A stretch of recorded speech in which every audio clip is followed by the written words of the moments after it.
asalaamaaleykum mbokk taalibe yi maa ngi nuyu ñëpp kenn ku ci nekk ci turam ak santam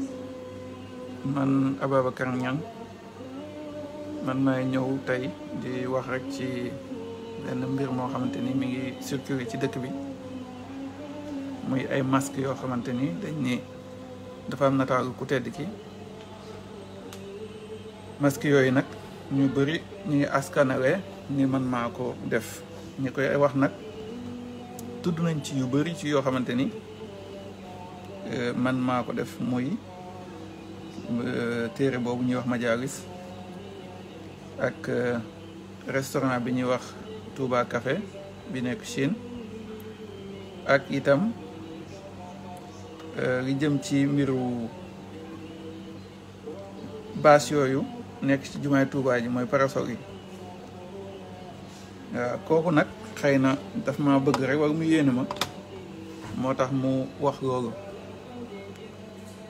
li jëm ci Majalis moom maa ko liggéey te ci ndigal laa ko liggéey ànd ceeg kilifa gu mag ku ñuy wax sëñ Abdul Aziz Mbacke Majalis li jëm ci mbiru parasol yooyu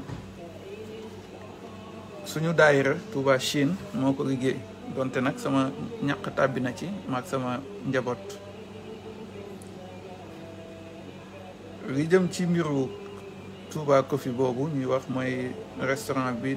nekk Chine kooku moom man maa ko ubbi maa ko moom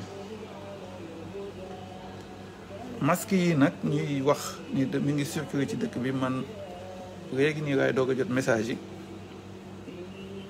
yi yëguma ko gisuma ko xawma ku ko defar te ki ci njëkk a tudd sama tur tooñ na ma ndax man moom ku ma xam na ni Touba laa yaroo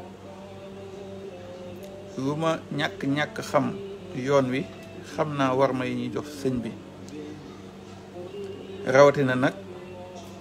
jël lu mel nii masque di ko def ci ay jël ju mel ni nataalu ku tedd ki di ko def ci ay masque loolu moom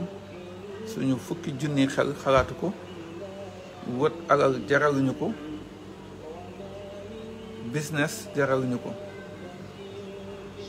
ñun lépp lu ñuy jëf ci yoonu ku tedd ki dañ koy def jaamoo ko yàlla duñ ci séntu bénéfice duñ ci séntu profit dañ ci sàkku ngërëmu sëñ Tuubaa waaye lii moom